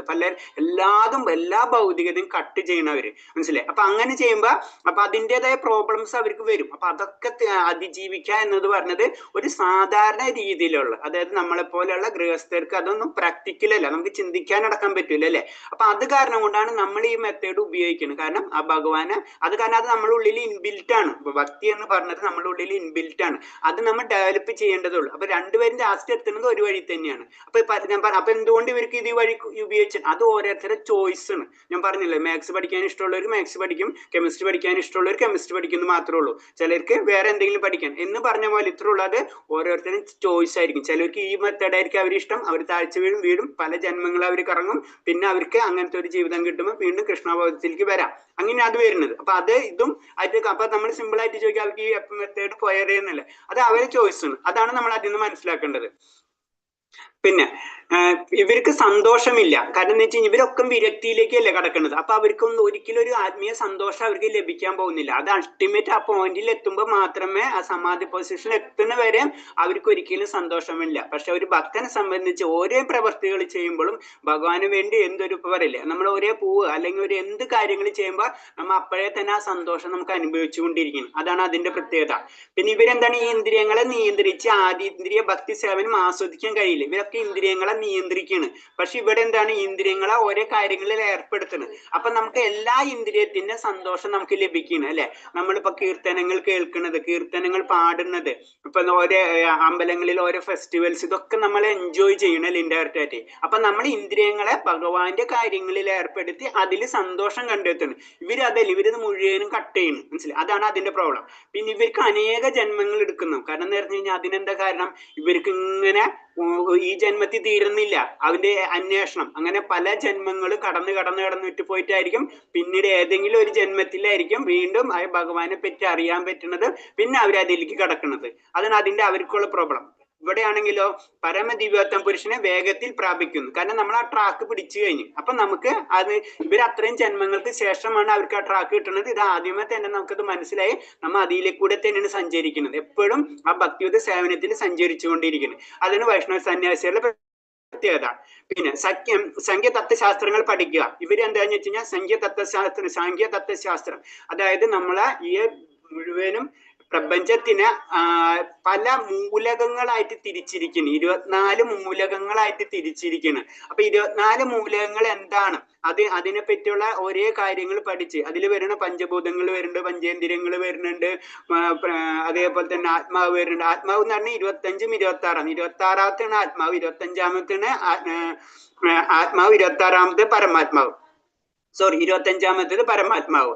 അപ്പൊ 24 വരെ മൂലകങ്ങൾ, 25ാമത്തെ ആത്മാവ്, 26ാമത്തെ പരമാത്മാവ്. അങ്ങനെയാണ് അവരെ സെക്ഷൻ വരുന്നത്. അപ്പൊ 24 മൂലകങ്ങൾ അവർ അത്രയും ഡീറ്റെയിൽ ആയിട്ട് പഠിച്ചിട്ടായിരിക്കും അവർ 25ാമത്തെ സെക്ഷനിലേക്ക് കടക്കുന്നത്. അപ്പൊ അവർക്ക് ഇവര് പഠിത്തം മാത്രമായിരിക്കും പഠിക്കുക എന്ന് പറഞ്ഞാൽ നമ്മൾ ബുക്ക് എടുത്ത് വായിക്കാന്നല്ല, ആത്മീയമായിട്ടുള്ള അന്വേഷണങ്ങളായിരിക്കും ഇവർ ചെയ്യുന്നത്. അപ്പൊ അവർക്ക് കുറെ ജന്മങ്ങൾ ചിലപ്പോൾ അതിന് ചെലവഴിക്കേണ്ടി വരും. അങ്ങനെ ചെലവഴിച്ചതിന് ശേഷമായിരിക്കും ആത്മസാക്ഷാത്കാരം അല്ലെങ്കിൽ ആത്മാവ് എന്താണെന്ന് അവർക്ക് അറിയാൻ പറ്റുന്നത്, മനസ്സിലായി. ഇവിടെ എന്ന് പറഞ്ഞ് വേറെ ഒന്നും നമ്മളില്ല. നമ്മൾ ആത്മീയ ബുക്കുകളും ആചാര്യന്മാരെ വാക്കുകൾ മാത്രം വിശ്വസിച്ചിട്ട് നമ്മൾ അങ്ങോട്ട് പോകണം. ഭഗവാൻ പറഞ്ഞത് എന്തോ അല്ല, ആചാര്യന്മാര് പറഞ്ഞത് എന്തോ അതിനെ നമ്മൾ ഫോളോ ചെയ്ത് അങ്ങോട്ട് പോയിക്കൊണ്ടിരിക്കുക. ഇവര് മുഴുവൻ റിസർച്ചേഴ്സ് ആയിരിക്കും ഡയറക്റ്റായിട്ട് പറഞ്ഞു കഴിഞ്ഞാൽ. വേദസൂത്രത്തിന്റെയും ശാരീരിക ഭാഷം ശങ്കരാചാര്യ രചിച്ചിട്ടുണ്ട്. ശ്രീ ഭാഗവതം പഠിക്കുക വേദാന്ത സൂത്രം ശരിയായ ഭാഷ. അപ്പൊ എന്താണ് ഇതിന് വേദാന്ത സൂത്രം, ഇപ്പൊ ഇതില് ശങ്കരാചാര്യരും ഇങ്ങനത്തെ കാര്യങ്ങൾ പറഞ്ഞിട്ടുണ്ട്. അതേപോലെ തന്നെ വേദാന്ത സൂത്രം ഇപ്പൊ ഒരു കമ്പാരിസൺ പറഞ്ഞു. അപ്പൊ ഇതിലും കുറെ ആചാര്യ പരമ്പരകളുണ്ട്, ഇതിലും കുറെ ആചാര്യ പരമ്പരകളുണ്ട്. നമ്മൾ അതിനെ അവരെ ഇതില്ല ചെയ്യുന്നത്, അവരെ രീതിയിലേക്ക് പോകണമെന്ന് മാത്രമേ ഉള്ളൂ. ഞാൻ പറയില്ല, മാത്സ് പഠിക്കാൻ ഇഷ്ടമുള്ളവർ മാത്സ് പഠിച്ചു പോകുന്ന പോലെ. അപ്പൊ ഇതേപോലെ തന്നെ ഇതിൽ ഭാഗവതം പഠിക്കുക, വേദാന്ത സൂത്രങ്ങൾ അതിന്റെ ഡീറ്റെയിൽ ആയിട്ട്. അപ്പൊ പറയണെന്ന് വെച്ച് കഴിഞ്ഞാൽ ഈ വേദാന്ത സൂത്രം തന്നെ ഇതിലുള്ള ആചാര്യ പരമ്പര അവരെ രീതിയിൽ തന്നെ എഴുതിയിട്ടുണ്ട്. ഇതേപോലെ തന്നെ വേദാന്ത സൂത്രം വൈഷ്ണവ സന്യാസികൾ അവരും എഴുതിയിട്ടുണ്ട്. ഇപ്പൊ വേദാന്ത സൂത്രം എന്ന് പറയുമ്പോൾ നമുക്കറിയാം വേദാന്തത്തിന്റെ ഒരു സംക്ഷിപ്ത രൂപം അല്ലെങ്കിൽ ഒരു കൺക്ലൂഷൻ, ഒരു പെട്ടെന്ന് നമുക്ക് മനസ്സിലാക്കേണ്ട രീതിയിലുള്ളതാണ്. അതാണ് വേദാന്തം അല്ലെ, സൂത്രം എന്ന് പറഞ്ഞാൽ എളുപ്പമാണ്. അപ്പൊ അത് തന്നെയാണ് ഇതിൽ. അപ്പൊ ആ സന്യാസിമാരും ആചാര്യ പരമ്പരയുള്ള സന്യാസിമാരും എഴുതിയിട്ടുണ്ട്, അതുപോലെ വൈഷ്ണവ സന്യാസിമാരും എഴുതിയിട്ടുണ്ട്. അതാണ് പറയുന്നത്. അത് അപ്പൊ അതിന് അവിടെ തെറ്റെന്നല്ല പറഞ്ഞാൽ അവര് പല വഴിക്ക് പോകണമെന്ന് മാത്രമുള്ളൂ. ഭഗവാൻ ഒരിക്കലും ഒരാളെ തെറ്റ് പറയില്ല. കാരണം അവന്റെ വഴിക്ക് അവൻ എത്തട്ടെ എന്ന് മാത്രമുള്ളതില്. ആത്മസാക്ഷാത്കാരത്തിന്റെ മാർഗങ്ങളിൽ നിന്ന് ഭ്രഷ്ടരായി ലോക പരമാർത്ഥമുള്ള ഭൗതിക കൃത്യങ്ങൾ വീണ്ടും ഏർപ്പെടാറുണ്ട്. ഇവർക്ക് എന്താണ് ചില സമയത്ത് ഭൗതികമായിട്ടുള്ള ആഗ്രഹങ്ങൾ പെട്ടെന്ന് വരും. എത്ര ഇങ്ങനെ നമ്മൾ അടക്കി വെച്ചാൽ നമ്മൾ പുറത്തേക്ക് ചാടുന്ന് പറയില്ലേ, അതുപോലെയൊക്കെ സംഭവിക്കാം ഇവർക്ക്. അതാണ് ഇതിന്റെ പ്രോബ്ലം. നമ്മൾ അടക്കി വെക്കണം. ഇവിടെ എന്ന് പറഞ്ഞാൽ അങ്ങനത്തെ ഒരു കാര്യങ്ങൾ ചെയ്യുന്നില്ല. നമ്മൾ പഞ്ചരാത്ര നിബന്ധന, പഞ്ചരാത്ര വിധി അനുസരിച്ചാണ് നമ്മൾ ഓരോ പൂജാക്രമങ്ങൾക്കും പല വിധികളുണ്ട് അല്ലെ. അപ്പൊ നമ്മളെ ക്ഷേത്രങ്ങളിലല്ല പല ക്ഷേത്രങ്ങളും പല വിധികൾക്ക് അനുസരിച്ചാണ് അവർ ഓരോ രീതികൾക്ക് അനുസരിച്ചാണ് പൂജകൾ ചെയ്യുന്നത്. അപ്പൊ വൈഷ്ണവ സന്യാസികൾക്കും അവർക്ക് അവരുടേതായ രീതിയുണ്ട്. അതാണ് പഞ്ചരാത്ര വിധിയാണ്. പഞ്ചായത്തിന്റെ വിധിയിൽ അനേകം മന്ത്രങ്ങളും അതിന്റെ പ്രൊസീജിയേഴ്സും കാര്യങ്ങളും ഒക്കെ പറഞ്ഞിട്ടുണ്ടാവും. അപ്പൊ അതേ രീതിയിൽ അവർ വൈഷ്ണവ സന്യാസികൾ അതേ രീതിയിൽ ആരാധിക്കുന്നത്. ഇവർക്കെന്ന് പറഞ്ഞു കഴിഞ്ഞാൽ ഇവർക്ക് ആരാധനക്രമങ്ങളും അല്ലാതെ ഉണ്ട്. പക്ഷെ ചില സമയത്ത് ഇവർക്ക് പെട്ടെന്ന് മാറിപ്പോകും. കാരണം അല്ലാതെ വേണ്ടാന്ന് വെക്കുന്ന ഒരു അവസ്ഥയാണ് ഇവരെ കാര്യം. പിന്നെ ഇവരെ മുഴുവൻ അന്വേഷണമാണ്, അന്വേഷകരാണ് ഇവര്. അതാണ് ഇവർക്ക് വീഴ്ച വരാനുള്ള സാധ്യത. ഇവിടെ അന്വേഷണം ഇല്ല, ഭഗവാൻ വ്യക്തിത്വത്തിന് ഭഗവാനെ ആരാധിക്കാന്ന് മാത്രം ലക്ഷ്യമുള്ളൂ, വേറെ ഒന്നും അതിലില്ല. കാരണം ഇത് രണ്ടും എത്തുന്നത് ലാസ്റ്റ് അവിടേക്കാണ്. എല്ലാവർക്കും ആനന്ദത്തിന് വേണ്ടിയാണ് ചിന്തിക്കുന്നത്. ആനന്ദം ഭഗവാനിൽ തന്നെ കിട്ടുള്ളൂ എന്നാണ് വൈഷ്ണവ സന്യാസികൾക്ക് അറിയാം. അത് ആയതുകൊണ്ട് അവർ അതിൽ തന്നെ പോകും. അപ്പൊ അതിനനുസരിച്ചുള്ള പഞ്ചരാത്രിയ വിധി എന്ന് പറഞ്ഞ അതേ രീതിയിൽ നമ്മൾ ആരാധനക്രമം ഉണ്ട്. ആ ആരാധനക്രമങ്ങളിലാണ് നമ്മൾ ചെയ്യുന്നത്. ഇപ്പൊ നമുക്കായാലും നമുക്കറിയപ്പോ നമ്മൾ ചെയ്യുന്ന ഒരു രീതി ഉണ്ട്. ഇപ്പൊ നമുക്ക് സിമ്പിൾ ആയിട്ട് നമ്മൾ ആദ്യം ചന്ദനത്തിരിയാണ് കത്തിക്കേണ്ടത്, ആ വിളക്കാണ് കത്തിക്കേണ്ടത് നമുക്കറിയില്ല. സാധാരണ രീതി നമുക്ക് ചിലപ്പോൾ ചന്ദനത്തിരി അടുത്തുണ്ടെങ്കിൽ ചന്ദനത്തിരി എടുത്ത് കത്തിക്കും, വിളക്കാണെങ്കിൽ വിളക്ക് കിട്ടും, ചിലപ്പോൾ പൂവില്ലെങ്കിൽ പൂജിക്കില്ല. അങ്ങനെ നമ്മളൊരു രീതി അല്ലേ. അപ്പൊ അതല്ല, അതിനൊരു രീതി ഉണ്ട്. അത് ഏതാണ് എങ്ങനെ ചെയ്യേണ്ടത്, അങ്ങനെ എല്ലാത്തിനും ഒരു രീതി ഉണ്ട്. കറക്റ്റ് ഒരു പ്രൊസീജിയറിൽ അനുസരിച്ച് പോകണം. അതാണ് വൈഷ്ണവ സന്യാസികൾ ചെയ്യുന്നത്. ആ പൂജാക്രമങ്ങൾ തന്നെയുണ്ട്. ആ പൂജാക്രമത്തിൽ കൂടിയാണ് അവർ ചെയ്യുന്നത്. ഇവർക്കും അവരുടേതായ പൂജാക്രമങ്ങൾ ഉണ്ടാവും. പക്ഷെ അതിന്റെ ലക്ഷ്യം എന്ന് പറഞ്ഞു കഴിഞ്ഞാൽ അവർക്ക് അന്വേഷണമാണ്, അത് വിരക്തിയിലേക്കാണ് ആ പൂജാക്രമങ്ങൾ. അല്ലെങ്കിൽ അവർ ആത്മസാക്ഷാത്കാരത്തിന്റെ രീതികളൊക്കെ അത് വേറെ ഡിഫറെന്റ് ആണ്. ഇത് ഈ വൈഷ്ണവർ എന്ന് പറയുമ്പോൾ ആരാധനയും, മറ്റേവരെന്ന് പറഞ്ഞു കഴിഞ്ഞാൽ ഇതിൽ ആസ്വാദനം, അതിൽ വിരക്തി അവർ ഇൻഡയറക്റ്റ് ആയിട്ട് പറയും. ഇതാണ് ഡിഫറൻസ്. സിമ്പിൾ ആയിട്ട് ഡിഫറൻസ് എന്ന് പറഞ്ഞു കഴിഞ്ഞാൽ ഒരെണ്ണം വിരക്തി, ഒരെണ്ണം ആസക്തി, ഇത്രേ ഉള്ളൂ. അപ്പൊ നമ്മൾ ആസക്തിയാണ്, അവർക്ക് വിരക്തിയാണ്. അതാണ് അതിന്റെ ഡിഫറൻസ്.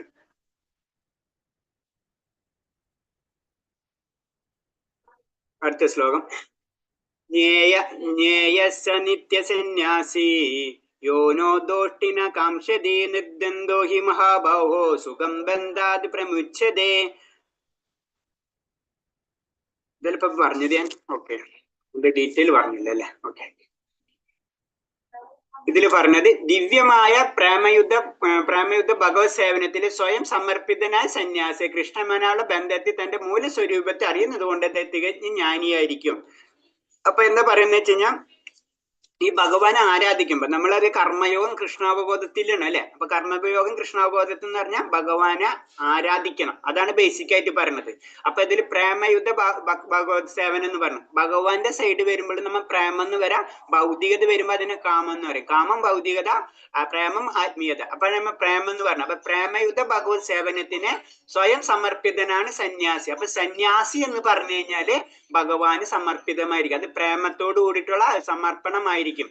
കാരണം ആ വ്യക്തിക്ക് അറിയാം എന്റെ മൂല്യസ്വരൂപം, ഞാൻ എന്താണെന്ന് ആ സന്യാസിക്ക് അറിയാൻ പറ്റും. ഞാൻ ഭഗവാന്റെ അംശമാണ്, എന്റെ സ്വരൂപം എന്ന് പറഞ്ഞത് തന്നെ ഭഗവാന്റെ രൂപമാണെന്നും എന്റെ സർവീസ് അല്ലെങ്കിൽ എന്റെ സ്നേഹം എന്ന് പറഞ്ഞത് ഭഗവാൻ ഉള്ളതാണ് നമുക്ക് മനസ്സിലാവുക അല്ലെ. ഒരു അമ്മയ്ക്ക് അമ്മരെ സ്നേഹപ്പെടുന്ന മക്കൾക്ക് അത് അമ്മയ്ക്ക് അറിയാം, മനസ്സിലായി, അത് ഇൻബിൽറ്റ് ആണ് രണ്ടുപേരും. അതുപോലെ തിരിച്ചും എന്നത് പറഞ്ഞ പോലെ തന്നെ നമ്മളും ഭഗവാനുമായിട്ടുള്ളത് ഒരു ഇൻബിൽറ്റ് നമ്മൾ തമ്മിലുള്ള ഒരു ബന്ധമുണ്ട്. അത് നമ്മൾ എന്ന് മനസ്സിലാവണം, അന്ന് തൊട്ടാണ് നമുക്ക് ആ ഭക്തി നമ്മൾ സ്റ്റാർട്ട് ആവാന്ന് പറയുന്നത്. അത് നമ്മൾ അതിലാക്കിയെടുക്കണം, നമുക്കത് പെട്ടില്ല. കാരണം കുറെ കർമ്മങ്ങൾക്കും ജന്മങ്ങൾക്കും ഇടയിലാണ് നമ്മൾ ഇവിടെ വരുന്നത്. അപ്പൊ അത് കാരണമുള്ള കർമ്മവാസനകളുണ്ട്, അത് നമ്മൾ മാറ്റണം. അതെന്ന് പറഞ്ഞാൽ നമ്മൾ ഏറ്റവും ലാസ്റ്റ് ലെവലിലുള്ള സെക്ഷനുകൾ.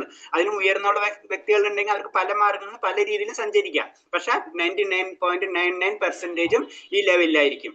കൃഷ്ണന്റെ സമ്പൂർണ്ണനാണെന്നും കൃഷ്ണന്റെ ഒരാംശം താനാണെന്നും അയാൾക്കറിയാം. അത് ഞാൻ പറഞ്ഞത്, അത് അവർക്ക് ആ വ്യക്തിക്ക് അറിയാൻ പറ്റും കറക്റ്റും അല്ലാതും ഭഗവാന്റെ അംശമാണ്. അത് മമ വയസ്സ് ജീവലോകം, അതായത് ഞാൻ ഭഗവാന്റെ അംശമാണെന്നും അത് പിന്നെ കൃഷ്ണൻ സമ്പൂർണ്ണനാണെന്ന്, ഭഗവാൻ സമ്പൂർണ്ണനാണെന്നും അറിയാം. കാരണം നമ്മളും ഇൻഡയറക്റ്റ് ആയിട്ട് സമ്പൂർണ്ണനാണ്. കാരണം ഭഗവാൻ സമ്പൂർണ്ണനാണെങ്കിൽ ഭഗവാന്റെ അംശമായ നമ്മളും സമ്പൂർണ്ണനാണ്. അതല്ലേ നമ്മളായ ഓക്കെ, അതുകൂടെ ശരിയല്ല.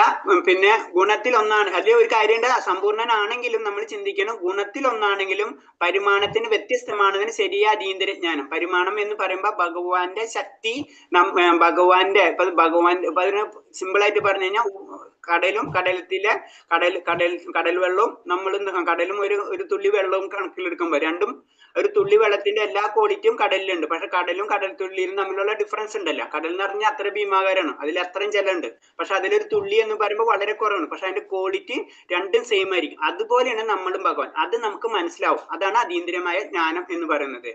ചെയ്യുന്നത് കൊണ്ടും കൃഷ്ണന് വേണ്ടി ആകിയാൽ ഞാൻ ചെയ്യുന്നത് കൊണ്ട് കൃഷ്ണന് വേണ്ടി ആകിയാൽ അയാൾ മനസ്സിൽ ദ്വന്ദ്ങ്ങളില്ല. അങ്ങനെ ദ്വന്ദ്ങ്ങളുടെ തലത്തിൽ നിന്ന് ഭൗതിക ലോകത്തിൽ തന്നെ അയാൾ മുക്തനാകുന്നു. അപ്പൊ എന്താണ്, നമ്മൾ എല്ലാതും ഭഗവാന് വേണ്ടിയാണ് ചെയ്യുന്നത്. അത് അയാൾക്ക് മനസ്സിലറിയാം. ഞാൻ പറഞ്ഞു, ഒരു അമ്മ മകന് വേണ്ടി ചെയ്യുന്നത് പോലെ അല്ലെങ്കിൽ മകൻ അമ്മയ്ക്ക് വേണ്ടി ചെയ്യുന്നത് പോലെ വളരെ സിമ്പിൾ ആയിട്ട് ചിന്തിക്കാം.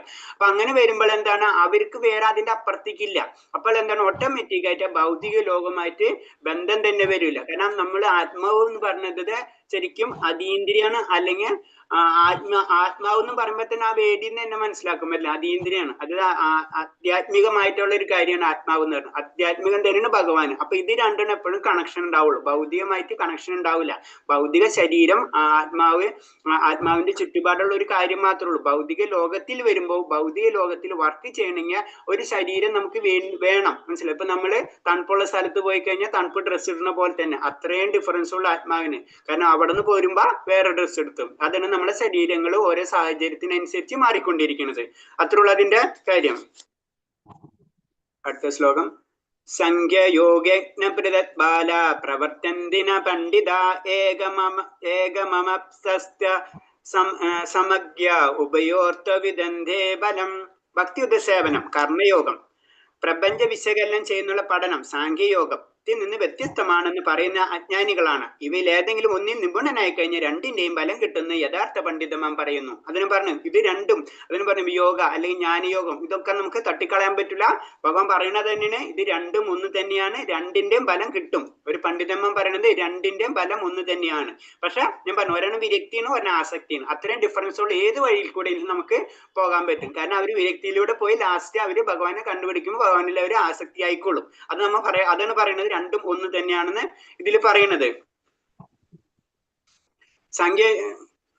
സാങ്കേത്യത്തിന്റെ ലക്ഷ്യം ഭൗതിക ലോകത്തിന്റെ ആത്മാവിനെ കണ്ടെത്തണം. അവർ ഞാനാണ്, അവർ അന്വേഷിച്ചുകൊണ്ടിരുന്ന് ലാസ്റ്റ് എന്താ ആത്മാവിനെ അവർ കണ്ടുപിടിക്കും, മനസ്സിലായി. അപ്പൊ അതിന്റെ മെത്തേഡ് ഉണ്ട്. ആ മെത്തേഡ് കൂടി സഞ്ചരിച്ചു കഴിഞ്ഞാൽ അറിയുള്ളൂ. നമുക്കറിയാം, ഒരു യോഗാഭ്യാസി യോഗ ചെയ്ത് ഒരേ ലെവൽ, ഇപ്പൊ നിയമാസനം ഇതൊക്കെ കഴിഞ്ഞിട്ട് വേണം ആ ലെവലിലേക്ക് എത്താൻ. അവരവിടെ കണ്ടെത്തുമ്പോഴേക്കും ആ സമയം ജീവിതമൊക്കെ കഴിഞ്ഞിട്ടുണ്ടാവും. ചിലപ്പോൾ കണ്ടെത്തിയാലേ അവർക്ക് മനസ്സിലാവും അതാണ് ആത്മാവെന്ന് അവർക്ക് മനസ്സിലാവണം. അതാണ് പോയിന്റ്. ഭൗതിക ലോകത്തിൽ ആത്മാവ് വിഷ്ണു അഥവാ പരമാത്മാവ്. അപ്പൊ ഭൗതിക ലോകത്തിന്റെ ആത്മാവ് എന്ന് പറയുന്നത് എന്താണ്, വിഷ്ണുവാണ് അല്ലെ. നമുക്കറിയാം നമ്മളെ ജീവാത്മാവ് അല്ലെങ്കിൽ പരമാത്മാവ് എന്ന് പറഞ്ഞാൽ ഭഗവാന്റെ ഒരു അംശമാണ്. അതാണ് പറയുന്നത്.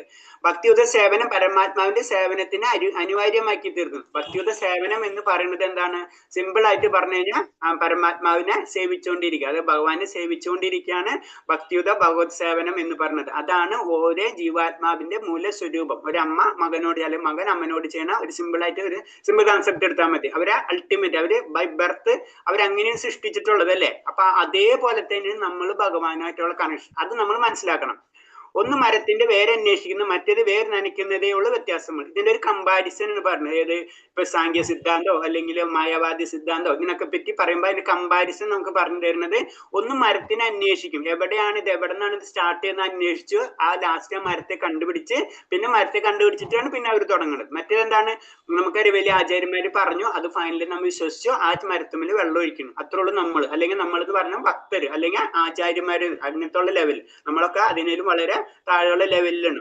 എന്നിരുന്നാലും നമ്മൾ എന്തോ കരുണ കൊണ്ട് അതല്ലേ നമ്മൾ പറയുന്നത്, സ്വല്പം അഭ്യസ്തരായതേ മഹത്വ ഭാവ എന്ന് പറയുന്നതാണ്. നമുക്ക് ചെറിയൊരു കാര്യങ്ങളടക്കം വലിയ വലിയ ഭയങ്ങളിൽ നമുക്ക് ഒഴിയാൻ പറ്റും. അപ്പൊ നമ്മളെ കൊണ്ട് ചെയ്യാവുന്ന ഭക്തിയുത സേവനങ്ങൾ തീർച്ചയായിട്ടും നമ്മൾ ചെയ്തുകൊണ്ടിരിക്കണം. അതൊക്കെ വലിയ വലിയ പാപങ്ങളിൽ നിന്ന് നമുക്ക് ഒഴിവാക്കുന്നു ഭഗവാൻ തന്നെ പറഞ്ഞു തരുന്നുണ്ട്. അതാണ് നമ്മളെ കച്ചിത്തുരുമ്പ് എന്ന് പറയുന്നത്, സിമ്പിൾ ആയിട്ട് പറഞ്ഞു കഴിഞ്ഞാൽ. കാരണം നമ്മൾ ഏറ്റവും ഇമ്പോർട്ടൻസ് അതിന് നമ്മൾ ഒരു പ്രാവശ്യമെങ്കിലും നമ്മൾ നാമം ജപിക്കണം നമ്മൾ പറഞ്ഞുകൊണ്ടിരിക്കുന്നത്. കാരണം അതാണ് അതീന്ദ്രിയം, നമുക്ക് അതേ ചെയ്യാൻ പറ്റുള്ളൂ ഭഗവാന് വേണ്ടി. അത് നമ്മൾ തീർച്ചയായിട്ടും ചെയ്യണം. അതാണ് ഇതിൽ പറയുന്നത്.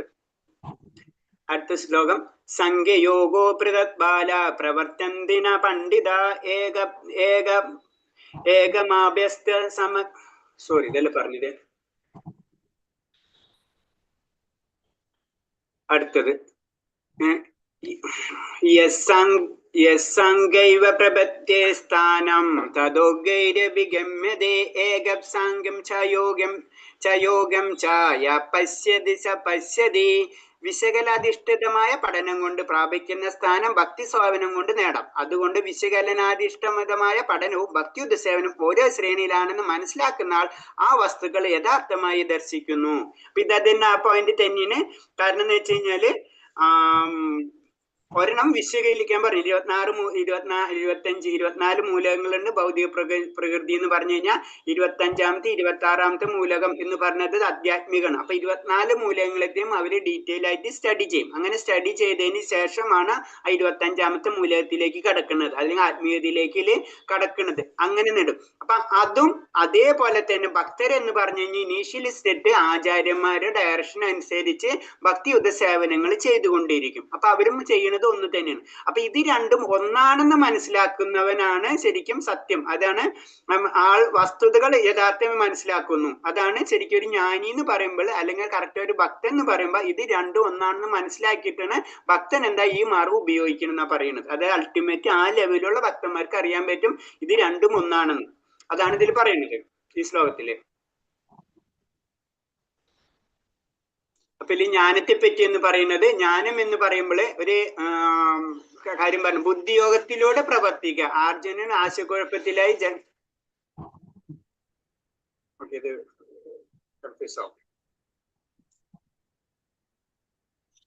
അപ്പൊ ഇതിൽ പറഞ്ഞ പോയിന്റ്സ് തന്നെ 5ാമത്തേല്. കാരണം എന്ന് വെച്ചാൽ രണ്ടും ഒന്ന് തന്നെയാണ് ബേസിക് ആയിട്ട് പറയുന്നത് വെച്ച് കഴിഞ്ഞാൽ. ഒന്ന് അന്വേഷിക്കണ, ഒരെണ്ണം നമ്മൾ അന്വേഷിച്ച് ഒരാൾ ഇപ്പൊ നമ്മൾ മൊബൈൽ ഒരാൾ നമുക്ക് തന്നു, നമ്മളത് ഓപ്പറേറ്റ് നമുക്ക് അതിന്റെ ആരാണ് ഡിസൈൻ ചെയ്തെന്നോ ഏത് എഞ്ചിനീയർ ആണെന്നോ അതിന്റെ ഏത് മെറ്റീരിയൽ ആണ് ഉണ്ടാക്കിയെന്നോ ഏത് സോഫ്റ്റ്വെയർ ആണെന്ന് നമുക്ക് അറിയേണ്ട ആവശ്യമില്ല. നമുക്കത് ഉപയോഗിക്കാം, നമ്മൾ വർക്ക് ചെയ്യാൻ നമുക്ക് ഫോൺ ചെയ്യാം. അതാണ് ഭക്തിയുദ്ധ സേവനം സിമ്പിൾ ആയിട്ട് പറഞ്ഞു. മറ്റേന്ന് പറഞ്ഞു കഴിഞ്ഞാൽ അത് അന്വേഷിക്കണം, ഏത് കമ്പനിയാണ് ഉണ്ടാക്കിയത്, എവിടെ നിന്ന് ഡെവലപ്പ് ചെയ്ത്, ഇന്ത്യയിലത്താണോ ചൈനയിലത്താണെന്നൊക്കെ അന്വേഷിച്ച് ലാസ്റ്റ് മനസ്സിലാവും ഇതൊക്കെ ഉണ്ടാക്കിയത് എന്തിനു വേണ്ടിയെന്ന് മനസ്സിലാക്കും, സാധാരണക്കാർക്ക് ഉപയോഗിക്കാൻ വേണ്ടി. അപ്പൊ അവർ അതിരുന്ന് ഉപയോഗിക്കും. അതാണ് സിമ്പിൾ ആയിട്ട് പറഞ്ഞു കഴിഞ്ഞാൽ ഇത് തമ്മിലുള്ള ഡിഫറൻസ്. അപ്പൊ നമുക്ക് സിമ്പിൾ ആയിട്ട് ആ കാര്യം മനസ്സിലായെന്ന് വിചാരിക്കുന്നു. അടുത്ത ശ്ലോകം, സന്യാസ്തത് മഹാബാഹോ ദുഃഖവാപ്തും സന്യാസത്തു മഹാബാഹോ ദുഃഖവാപ്മതോ യോഗയുക്ത മുനിർബ്രഹ്മാനചീരണതി ഗച്ഛതി. എല്ലാ കർമ്മങ്ങളെയും ത്യജിച്ചെന്നിരിക്കലും ഭക്തിയുദ്ധ ഭഗവത് സേവനത്തിൽ ഏർപ്പെടാതെ ആർക്കും സന്തുഷ്ടി നേടാനാവില്ല. ഭക്തിയുദ്ധ സേവനത്തിൽ ഏർപ്പെട്ടിരിക്കുന്ന ചിന്താശാലിയായ ഒരു വ്യക്തി അചീരേണ പരമപദം പ്രാപിക്കും. വീണ്ടും ആ കമ്പാരിസൺ തന്നെയാണ് ഈ ശ്ലോകങ്ങൾ മുഴുവൻ. അതാണ് കൂടുതൽ പറയുന്നത്. കാരണം എന്ന് വെച്ച് കഴിഞ്ഞാല് രണ്ട് തരം സന്യാസികളുണ്ട്. അപ്പൊ സന്യാസത്തിൽ വരും മറ്റവരെല്ലാം ത്യജിക്കുന്ന അവസ്ഥയാണ് വരുന്നത്. അപ്പൊ അവർക്ക് ഒരിക്കലും സന്തോഷം ലഭിക്കില്ല. പക്ഷെ ഭക്തിയുദ്ധ സേവനത്തിൽ ഏർപ്പെട്ടിരിക്കുന്ന വ്യക്തി തീർച്ചയായിട്ടും ആ സന്തോഷം അവർക്ക് ചെയ്യുന്നത് തൊട്ട് തന്നെ അവർക്ക് സ്റ്റാർട്ട് ചെയ്യാൻ പറ്റും എന്ന് പറയുന്നത്. അതാണ് അതിന്റെ പ്രത്യേകത. ഇതിലൊന്നും കൂടെ പറയുമ്പോ ഞാൻ പറഞ്ഞ പോയിന്റ്സുകൾ തന്നെയാണ്, എന്നാലും ഒന്നുകൂടെ പറയാം. സന്യാസികൾ രണ്ട് വിധമുണ്ട്. ഒന്ന് സംഖ്യ സിദ്ധാന്ത പഠനത്തിൽ ഏർപ്പെട്ടിരിക്കുന്ന മായാവാദികളും, ഭാഗവത തത്വശാസ്ത്രം പഠിക്കുന്ന മുഴുകിയിരിക്കുന്ന വൈഷ്ണവ സന്യാസികൾ. അപ്പൊ നമ്മളത് പോയിന്റ് കണ്ടു കഴിഞ്ഞാണ് അല്ലെ. രണ്ടു തരം സന്യാസികളുണ്ട്. അവര് ഒരെണ്ണം അന്വേഷിക്കുന്ന വ്യക്തികള്, എല്ലാതും വിരക്തി, എല്ലാതും വിട്ട് ശരീരം അതൊക്കെ വിരക്തിയിലേക്ക് കടന്നിട്ട് അന്വേഷണം മാത്രമായിരിക്കും. മറ്റേ വ്യക്തികൾ എന്ന് പറഞ്ഞു കഴിഞ്ഞാൽ വൈഷ്ണവർ സന്യാസികൾ എന്ന് പറഞ്ഞാല് അവരെന്താണ് എപ്പോഴും ഭഗവത് ശാസ്ത്രം, അതായത് ഭാഗവതം, ഭഗവത്ഗീത അല്ലെങ്കിൽ ഭഗവാന്റെ ഒരു വ്യക്തി രൂപേണ കണ്ട് ഭഗവാൻ ആ പഞ്ചരാത്ര വിധിയിലൂടെ എപ്പോഴും ഭഗവാനെ ആരാധിച്ചുകൊണ്ടിരിക്കുന്ന വ്യക്തികളാണ് സന്യാസികൾ. അങ്ങനെ രണ്ട് വിധമുണ്ട് ബേസിക് ആയിട്ട് സന്യാസി പരമ്പര എന്ന് നമുക്ക് വേണമെങ്കിൽ പറയാം. പിന്നെ കുറെ സെക്ഷൻസിന് ജനറൽ ആയിട്ട് പറയുമ്പോ പിന്നെ ഇവര് സന്യാസിമാര്, അതായത് വൈഷ്ണവ സന്യാസിമാര്, അവര് പഞ്ചരാത്ര വിധി അത് ആ രീതിയായിരിക്കും അവര് സ്വീകരിക്കുക. ഓക്കെ, അടുത്ത ശ്ലോകം 7. യോഗയുക്ത വിശുദ്ധാത്മാ വിജദാത്മജിതേന്ദ്രിയ സർവഭൂതാത്മഭൂതാത്മാ കുറുവന്നബിന ലിബ്യതേ. ഭക്തിപൂർവ്വം പ്രവർത്തിക്കുന്നതും വിശുദ്ധാത്മാവും ഇന്ദ്രിയങ്ങളുടെയും മനസ്സിനെയും നിയന്ത്രിക്കുന്നതിനുമായ ഒരാൾ എല്ലാവർക്കും പ്രിയങ്കരനാണ്. അദ്ദേഹം എല്ലാവരെയും സ്നേഹിക്കും. പ്രവർത്തിച്ചുകൊണ്ടിരുന്നാലും യാതൊരു കർമ്മം അദ്ദേഹത്തെ ബന്ധിക്കുകയില്ല. ഇപ്പൊ എന്താണ് ഭക്തിനെ പറ്റിയാണ് വീണ്ടും വരുന്നത്. ആദ്യം നമ്മളെ കമ്പാരിസൺ പറഞ്ഞ് ഇത്തരം ശ്ലോകങ്ങളൊക്കെ കമ്പാരിസൺ ആണ്. ഈ ശ്ലോകത്തോടുകൂടി ആ ഭക്തിയുടെ ഇമ്പോർട്ടൻസ് എന്ന് പറഞ്ഞു തരണം. അപ്പൊ ഭക്തിയുള്ള വ്യക്തികൾക്കുള്ള പ്രത്യേകത എന്ന് വെച്ച് കഴിഞ്ഞാല് എല്ലാവരെയും വിശുദ്ധനാത്മാവും ഇന്ദ്രിയങ്ങളെയും മനസ്സിനെ നിയന്ത്രിക്കുന്ന ഒരാൾ എല്ലാവർക്കും പ്രിയങ്കരനായിരിക്കുന്നതാണ്. കാരണം ഭഗവാനെ എല്ലാവർക്കും പ്രിയങ്കരനല്ലേ, അതാണ് ഭക്തി എന്ന് പറയുന്നത്. അതുകൊണ്ട് തന്നെ ഭക്തന്മാരെ എല്ലാവർക്കും ഇഷ്ടമായിരിക്കും. അവരുടെ മനസ്സത്ര നിഷ്കളങ്കരായിരിക്കും. ഓട്ടോമാറ്റിക് ആയിട്ട് എല്ലാവർക്കും അവർ ഇഷ്ടപ്പെടും. അതിന് അവർക്ക് ഒരു അട്രാക്റ്റീവ് പവർ വരും. ഇൻട്രാക്റ്റ് ആയിട്ട് പറഞ്ഞു കഴിഞ്ഞാല് നമ്മൾ അറിയാതെ തന്നെ വലിയ വലിയ ഭക്തരായിട്ട് നമുക്ക് അറിയാണ്ട് ഒരു അട്രാക്ഷൻ വരുന്നതിന്റെ ഒരു കാരണം അവരത്രയും പരിശുദ്ധമായിക്കൊണ്ടിരിക്കണം. പരിശുദ്ധമായിട്ടുള്ള സ്ഥാനത്തിൽ ഏറ്റവും കൂടുതൽ അട്രാക്ഷൻ നമുക്ക് സംഭവിച്ചത്. അതാണ് അതീന്ദ്രിയ ലെവൽ എന്ന് പറയുന്നത്. അതിന് അവര് പലതും ചെയ്തുകൊണ്ടിരിക്കുന്നു. അതിന് നമ്മൾ വലിയ വലിയ ആചാര്യന്മാര് നമ്മൾ ശ്രദ്ധിച്ചുകൊണ്ടിരുന്നാൽ അവര് പലതും ചെയ്തിട്ടുണ്ടാവും. പക്ഷെ ആ കർമ്മഫലങ്ങൾ അവരെ ബന്ധിക്കുന്നില്ല. ആ കർമ്മങ്ങൾ ചെയ്യുന്നതിന് വേണ്ടിയാണ് അവര് ഭഗവാനാണ് വേണ്ടി ചെയ്യുന്നത്. അപ്പൊ അതിലെന്ത് തെറ്റുകൾ വന്നാലും അത് ഭഗവാന് ചെയ്യുന്നത് കാരണം കൊണ്ട് അതില് കർമ്മബന്ധങ്ങൾ ഒരിക്കലും വരില്ല. അതാണ് പറയുന്നത്. എന്ന് പറഞ്ഞതാണ് കൃഷ്ണബോധത്തോടെ പ്രവർത്തിക്കുന്ന ഒരാൾ എല്ലാവരെയും സ്നേഹിക്കുന്നു. അതുകൊണ്ട് അയാൾ എല്ലാവർക്കും പ്രിയങ്കരനാണ് അല്ലെ. അപ്പൊ ആ ലെവലിലേക്ക്, എല്ലാവരെയും സ്നേഹിക്കാവുന്ന ലെവലിലേക്ക് നമ്മൾ ഉയരും. അവർക്ക് വേണ്ടിയായിരിക്കും അവർ പ്രവർത്തനം. അതാണ് അവരെ സന്തോഷം. അങ്ങനത്തെ ലെവലിലേക്ക് വരും. കാരണം അതിന് കാരണം എന്ന് പറഞ്ഞാൽ എന്താണ്, അവരെല്ലാവരിലും ഭഗവാനെ കാണണല്ലേ. അപ്പൊ ഭഗവാനെ കാണുമ്പോ പിന്നെ അവരെ സ്നേഹിക്കാതിരിക്കാൻ കഴിയില്ല. അതാണ് അവരെ പരിപൂർണത. അതാണ് സന്യാസത്തിന്റെ പരിപൂർണത എന്ന് പറയുന്നത്. ആ ലെവലിലേക്ക് വരും. അപ്പൊ അവരെ എല്ലാവർക്കും ഇഷ്ടമായിരിക്കും. ഭഗവത് സേവനത്തിൽ ഒഴികെ മറ്റൊന്നിലും അയാളുടെ ഇന്ദ്രിയങ്ങൾ ഒരു കാരണവശാലും വ്യാപരിക്കുകയില്ല. കാരണം എന്താ പറയുന്നത്, ഭഗവത് സേവനം മാത്രമായിരിക്കും അവരുടെ ലക്ഷ്യം. അപ്പൊ ഇന്ദ്രിയങ്ങൾ അവർ അങ്ങോട്ടും ഇങ്ങോട്ടും പോവില്ല. അവരെപ്പോഴും അത് മാത്രമായിരിക്കും ചിന്തിക്കുക. വേറൊന്നും അവർക്ക് അപ്പുറത്തേക്ക് കടക്കില്ല. അതാണ് ഇപ്പൊ ചൈതന്യ മഹാപ്രഭുവിന്റെ ഒക്കെ നമ്മൾ അതിന്റെ കാര്യങ്ങൾ അറിഞ്ഞു കഴിഞ്ഞാൽ നമുക്ക് ആ കഥകൾ വായിക്കുമ്പോൾ നമുക്കറിയാം. അത്രയാണ്. അതിൽ കൂടുതൽ അവർക്ക് ചിന്തയില്ല. ഭഗവത് സേവനം അല്ലെങ്കിൽ ഭഗവാന്റെ സങ്കീർത്തനം, ഇപ്പൊ ഭഗവാൻ ചൈതന്യ മഹാപ്രഭു ആ കീർത്തനങ്ങൾ പാടിയിട്ട് അതേപോലെ തന്നെ വീഴുന്ന കാര്യങ്ങളും അങ്ങനെ പല കാര്യങ്ങളും അത്രയും അതില്ല. ശരിക്കും ആ കണക്ഷൻ കിട്ടും എന്ന് പറയില്ലേ. പക്ഷെ ചൈതന്യ പ്രഭു നമ്മൾ പറഞ്ഞാലും നമുക്ക് വേണ്ടിയാണ് ഇതെല്ലാം കാണിച്ചു തരുന്നത്. അത് വേറൊരു സത്യം. കൃഷ്ണനെ കുറിച്ചുള്ളതല്ലാതെ സംഭാഷണം കേൾക്കുന്നത് കൃഷ്ണന് പ്രസാദമില്ലാതെ ഏതെങ്കിലും ഭക്ഷിക്കാൻ ഇഷ്ടപ്പെടില്ല. കൃഷ്ണനുമായുള്ള ബന്ധമില്ലാത്ത സ്ഥലങ്ങളിൽ പോകുവാനോ അയാൾക്ക് താല്പര്യമുണ്ടാവില്ല. ഇപ്പൊ ഇത് പറഞ്ഞ ഒരു ഭക്തനെ സംബന്ധിച്ച് നമുക്ക് വേറെ രീതി ചിന്തിക്കാം. ഒരു ഭക്തനാവണമെങ്കിൽ നമ്മൾ ചെയ്യേണ്ട കാര്യങ്ങളൊക്കെയാണ് ഇതിന്റെ ആയിട്ട് നമുക്ക് മനസ്സിലാക്കാം. കാരണം നമ്മൾ എന്നൊരു കൃഷ്ണനെ കുറിച്ചല്ലാത്ത സംഭാഷണം കേൾക്കാൻ നമുക്ക് ഇൻട്രസ്റ്റ് കുറയ്ക്കാം. കൂടുതൽ നമ്മൾ ഭാഗവതം അങ്ങനത്തെ ഭഗവാനായിട്ടുള്ള കണക്ഷനായിട്ടുള്ള കാര്യങ്ങളിൽ നമ്മൾ എപ്പോഴും കേന്ദ്രീകരിച്ചുകൊണ്ടിരിക്കുക. അതാണ് ഒരു കാര്യം. പിന്നെ പറയുന്നത് എന്താണ്, ആ പ്രസാദം ഭഗവാന് കൊടുത്തത് ഭഗവാനെ അർച്ചിച്ചതിന് അല്ലെങ്കിൽ നിവേദിച്ചതിന് ശേഷം എല്ലാതും ഭഗവാന് നിവേദിച്ച ശേഷം നമുക്ക് കഴിക്കാന്നുള്ളൊരു ടെൻഡൻസി നമ്മളിൽ ഉണ്ടായിരിക്കും. അപ്പൊ നമ്മൾ ഒരാളെ സേവിക്കണല്ലേ ഇൻഡയറക്റ്റ് ആയിട്ട്. നമ്മളെ വീട്ടിലിപ്പോ വലിയ വലിയ വ്യക്തികളെ ആര് വന്നല്ല നമ്മളെ സേവിക്കുന്ന പോലെ തന്നെയാണ് ഭഗവാനെ നമ്മൾ സേവിക്കുമ്പോ നമ്മൾ ഭഗവാൻ തമ്മിലൊരു അറ്റാച്ച്മെന്റ് നമുക്ക് സ്റ്റാർട്ട് ആവും. അതാണ് അടുത്തത്. പിന്നെ കൃഷ്ണനുമായിട്ടുള്ള ബന്ധമില്ലാത്ത അല്ലെങ്കിൽ കൃഷ്ണനുമായിട്ടുള്ള ബന്ധമുള്ള സ്ഥലങ്ങളിൽ നമ്മൾ പോകാൻ ശ്രമിക്കുക.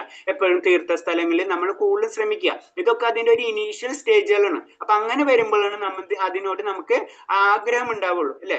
നമുക്ക് ഏതൊരു സബ്ജക്റ്റും ഭൗതികമായിട്ട് ചിന്തിച്ചു തുടങ്ങിയാൽ ഇതൊക്കെ കണക്ഷൻ ആണല്ലേ. നമ്മൾ ഒരു സ്ഥലത്ത് കൂടുതൽ പോയിക്കൊണ്ടിരിക്കുമ്പോ നമ്മ ഒരു വീട്ടിൽ കൂടുതൽ പോയിക്കൊണ്ടിരിക്കും അവരായിട്ട് അറ്റാച്ച്മെന്റ് ഉണ്ടായിരിക്കും. അതിന് പ്രഭാത സ്വാമി പറയുന്നത് തന്നെ നമ്മുടെ കണക്ഷൻ അല്ല കണക്ട് ആയിരിക്കണം എന്ന് പറയും. അതാണ് നമ്മൾ ഭക്ത സംഘങ്ങൾ നമ്മൾ ക്രിയേറ്റ് ചെയ്യണത്.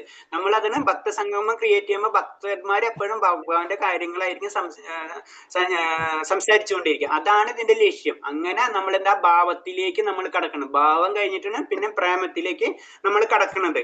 അർജുനൻ കുരുക്ഷേത്രത്തിൽ യുദ്ധം ചെയ്യുമ്പോഴും യഥാർത്ഥത്തിൽ യുദ്ധം ചെയ്യുകയായിരുന്നില്ല. അദ്ദേഹത്തെ തികഞ്ഞ കൃഷ്ണാവത്തോടെ കൃഷ്ണന്റെ കൽപ്പന നിറവേറ്റുകയായിരുന്നു. ഇപ്രകാരം പ്രവർത്തിക്കുന്ന ഒരാളെ കർമ്മബലങ്ങൾ ബാധിക്കുകയില്ല. ഇപ്പൊ എന്താണ് അവിടെ അർജുനനെ പോലെ ആയിരിക്കണം എന്ന് പറഞ്ഞു. അതാണ് നമ്മൾ വലിയ വലിയ ആചാര്യന്മാരൊക്കെ അർജുനനെ പോലെ തന്നെ ആയിരിക്കും. അതാണ് മനസ്സിലാക്കേണ്ടത്. അടുത്ത ശ്ലോകം. നൈവ കിഞ്ചിത് കരോമീതി യുക്തോ മന്യതേ തദ്വിദ് പശ്യൻ ശൃണൻ സപർശൻ ശിഗ്രന്യശ്ചൻ ഗജൻ സ്വപ്നശ്വസൻ പ്രബലൻ വിസർജൻ കൃഷ്ണ ഉന്നിഷ്ടമിഷ്ടൻ നിമിഷൻ നബി ഇന്ദ്രിയാണിന്ദ്രിയേഷു വർത്തതേ ഇതി ധാരയൻ. ദിവ്യബോധമുള്ള വ്യക്തി ദർശനം, ശ്രവണം, സ്പർശനം, ഘ്രാണം, അസനം, ഗമനം, നിദ്ര, ശ്വാസോച്ഛ്വാസം തുടങ്ങി എന്ത് തന്നെ ചെയ്യുമ്പോഴും വാസ്തവത്തിൽ ഒന്നും ചെയ്യില്ലെന്ന് അയാൾക്കറിയാം. കാരണം സംസാരിക്കുമ്പോഴും വിസർജിക്കുമ്പോഴും സ്വീകരിക്കുമ്പോഴും കണ്ണു തുറക്കുമ്പോഴും അടയ്ക്കുമ്പോഴും എല്ലാം ഭൗതികേന്ദ്രിയങ്ങൾ അവയുടെ വിഷയങ്ങൾ വ്യാപരിക്കുകയാണ് ചെയ്യുന്നതെന്നും അയാൾ അവയിൽ നിന്നും വ്യത്യസ്തനാണെന്നും സ്വയം മനസ്സിലാക്കുന്നു. ഇത് ഈ പറയുന്ന പോയിന്റ് എന്ന് പറഞ്ഞു കഴിഞ്ഞാൽ ഒരു ആത്മാവ്, ഞാൻ ആത്മാവെന്നൊരു തിരിച്ചറിവ് വരുന്ന ഒരു സമയത്തെ പറ്റിയാണ്. ഒരു ഭക്തൻ ഞാൻ ആത്മാവാണെന്ന് മനസ്സിലാവുന്ന ഒരു അവസ്ഥയിലേക്ക് മനസ്സിലാവും. അതാണ് ദിവ്യബോധമുള്ള വ്യക്തി. അതാണ് നമ്മൾ ആത്മസാക്ഷാത്കാരത്തിലേക്ക് നമ്മൾ കടക്കുമ്പോൾ അവിടെ വരുമ്പോൾ ഈ ദർശനം, ശ്രവണം, സ്പർശനം ഒക്കെ എന്താണ്? അത് പഞ്ചേന്ദ്രിയമായിട്ടുള്ള ബന്ധമുണ്ട്. ഈ പഞ്ചേന്ദ്രിയം എവിടെ നിലനിൽക്കുന്നത്? ശരീരത്തിലാണ്. ശരീരമല്ല ഞാൻ എന്നുള്ള ബോധം വരുന്ന സമയത്താണ് ഇതൊന്നും ഞാൻ ചെയ്യുന്നില്ല, അത് വാസ്തവത്തിൽ ഒന്നും ചെയ്യുന്നില്ല എന്ന് അയാൾക്കറിയാം. കാരണം ഇത് ശരീരത്തിന്റെ ഡ്യൂട്ടിയാണ്, എനിക്ക് അതിലൊരു കാര്യമില്ല എന്ന് ആ ദിവ്യബോധം ലഭിച്ച ആ വ്യക്തിക്ക് മനസ്സിലാകും.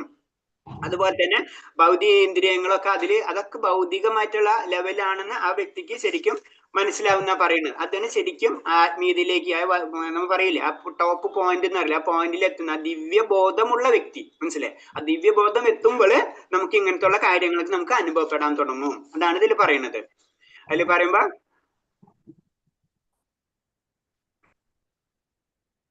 അടുത്ത ശ്ലോകം.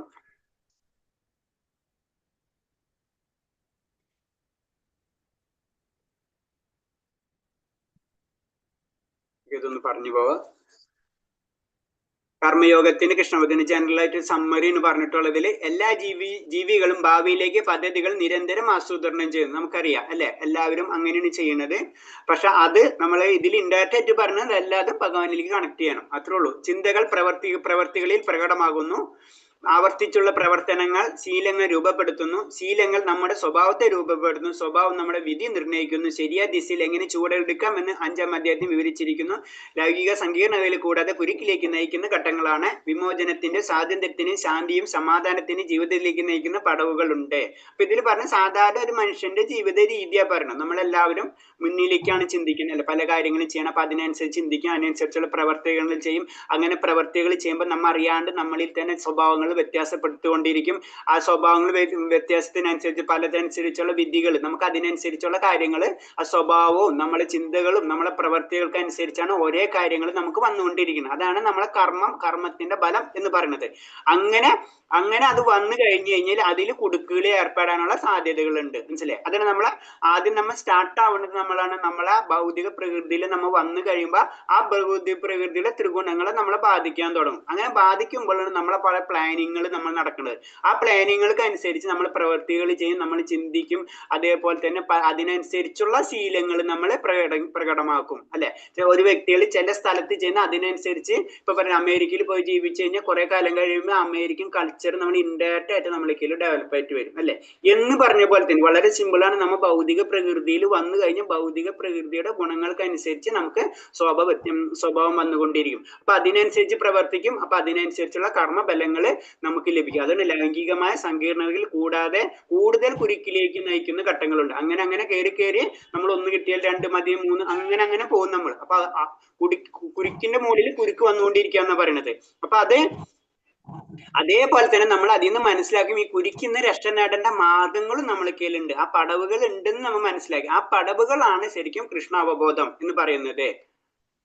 ആണ് ചിന്തകൾ, പ്രവർത്തനങ്ങൾ, ശീലങ്ങൾ, സ്വഭാവം, വിധി. മനസ്സിലായി? വിധി എന്ന് പറയുമ്പോൾ അത് പെട്ടെന്ന് വരുന്നതല്ല, ഇതിന്റെ എല്ലാത്തിന്റെയും കൂടിയിട്ടുള്ള ഒരു സമ്മറി. അതിന് ലാസ്റ്റ് പോയിന്റ് ആണ് വിധി എന്ന് പറഞ്ഞത്. എനിക്കത് വിധിച്ചിട്ടുണ്ട് എന്ന് പറഞ്ഞാൽ നമ്മൾ ചെയ്തിട്ട് പല കർമ്മങ്ങളുടെ ഫലങ്ങളായിട്ടാണ് നമുക്ക് ആ വിധി വരുന്നത്. ഞാൻ ഇന്നലെ പറഞ്ഞു 4 തരം അവസ്ഥയുണ്ട്. അങ്കുരാവസ്ഥയുണ്ട്, ബലം പക്വമായതുണ്ട്, അനുഭവിക്കുന്ന രംഗത്തിൽ ഇനി വരാൻ പോകുന്ന അനുഭവങ്ങൾ. ഇതൊക്കെ എന്ന് പറഞ്ഞത് അത് നമ്മളെ കർമ്മങ്ങൾക്ക് കണക്റ്റഡ് ആണ്. ആ കർമ്മത്തിന് മോചനം ലഭിക്കണമെങ്കിൽ ഭക്തിയുത സേവനം മാത്രമല്ലാതെ യാതൊരു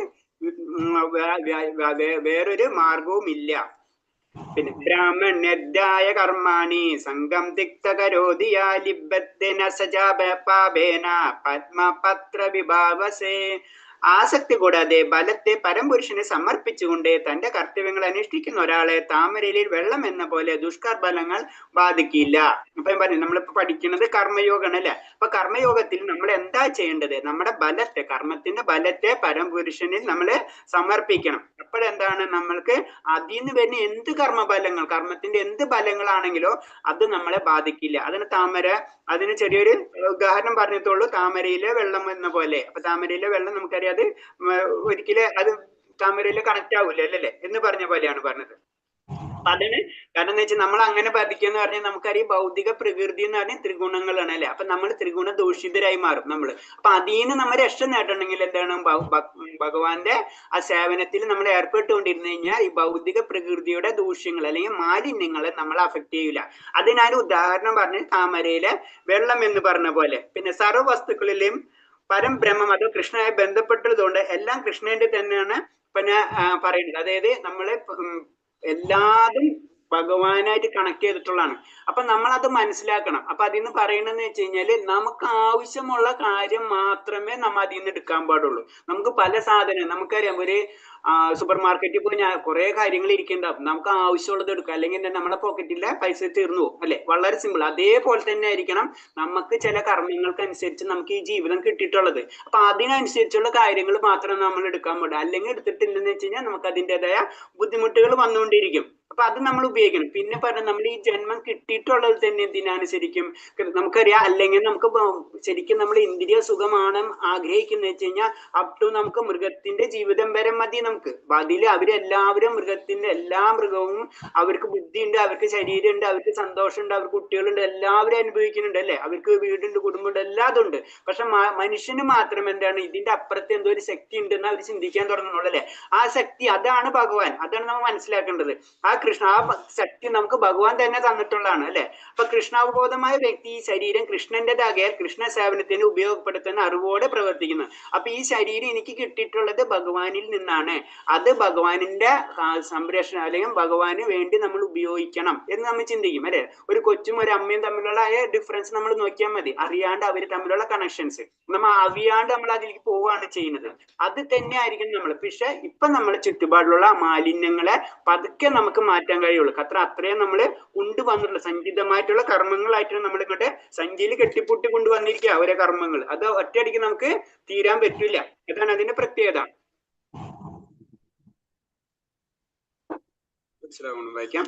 യുക്ത കർമ്മഫലം തിക്ത ശാന്തി വാപ്നോതി നൈഷ്ഠികീം ആയുക്ത കാമകാരേണേ ഫലം സക്തോ നിബന്ധതേ.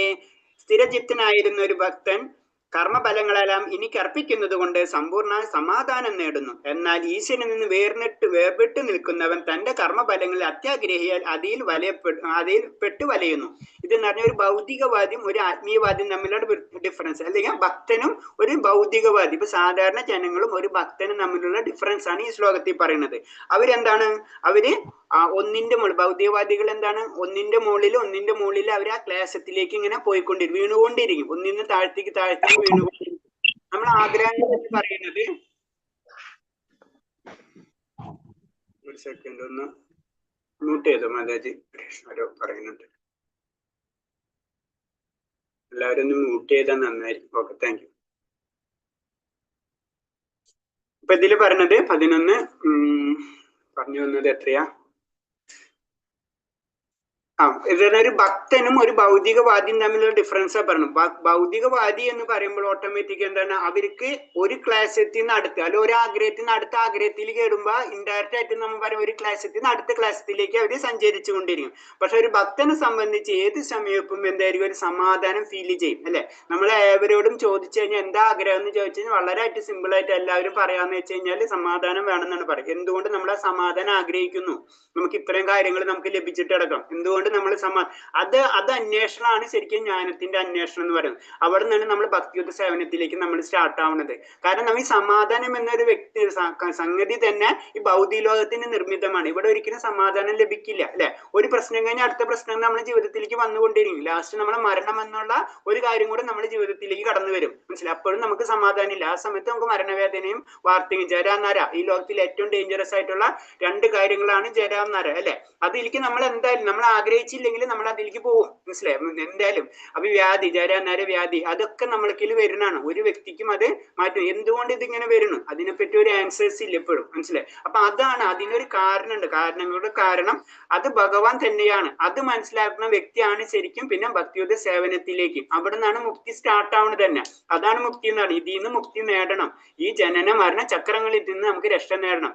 അതിനെന്താ ചെയ്യേണ്ടത്? അതാണ് ഈ ഭക്തിയുദ്ധ സേവനം എന്ന് പറയുന്നത്. ഭക്തി കാരണം ഞാൻ പറഞ്ഞല്ലോ, അച്ഛനും അമ്മ അല്ലെങ്കിൽ മകനും അമ്മയും തമ്മിലുള്ള കണക്ഷൻ ഉള്ള പോലെ തന്നെയാണ് ഭഗവാനും നമ്മൾ തമ്മിലുള്ള ആ കണക്ഷൻ. അത് എന്ന് നമ്മൾ മനസ്സിലാക്കണം.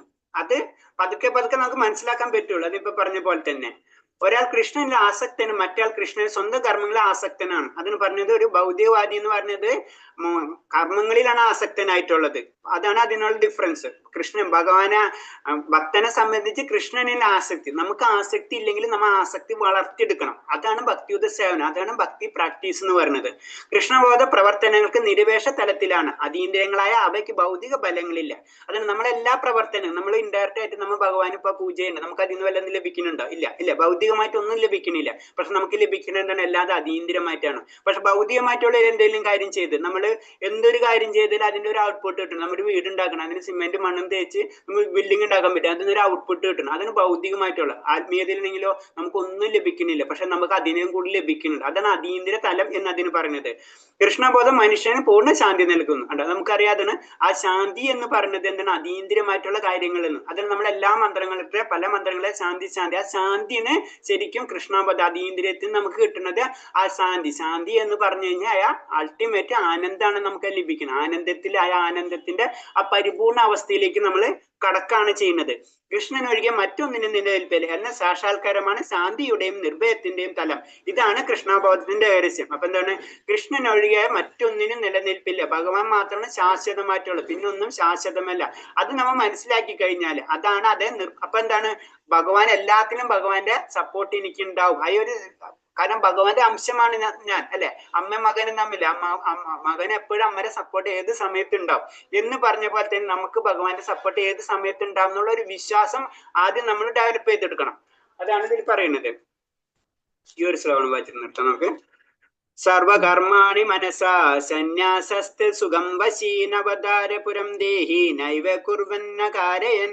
ശരീരസ്ഥൻ ആത്മാവ് തന്റെ പ്രകൃതത്തെ നിയന്ത്രിച്ച് സർവകർമ്മങ്ങളെ മനസ്സാ പരിത്യജിച്ചുകൊണ്ട് 9 വാതിലുള്ള പുരത്തിൽ ഭൗതിക ശരീരത്തിൽ സുഖമായി വാഴും. ഒന്നും ചെയ്യുന്നില്ല, ചെയ്യിക്കുന്നില്ല.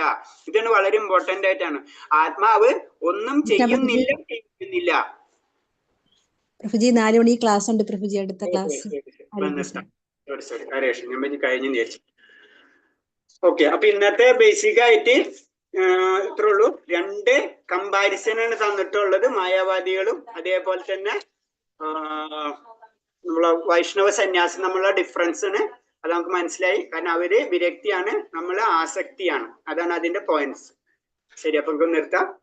പഞ്ചകൽപത രൂപച്ച കൃപാസിന്ധ്യവച്ച പതിനാം ഭാവനേഭ്യ വൈഷ്ണവേഭ്യ നമോ ആനന്ദോടി വൈഷ്ണവ ഭക്തർക്ക് ജി പ്രഭാതക്ക് ജി ഗുരുദേവക്ക് ജി. ഹരേ കൃഷ്ണ. എല്ലാവർക്കും പ്രണാമം.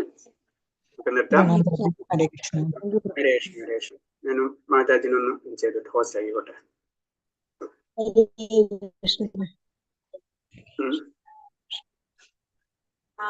ഞാൻ പറയാൻ പോകുന്നത്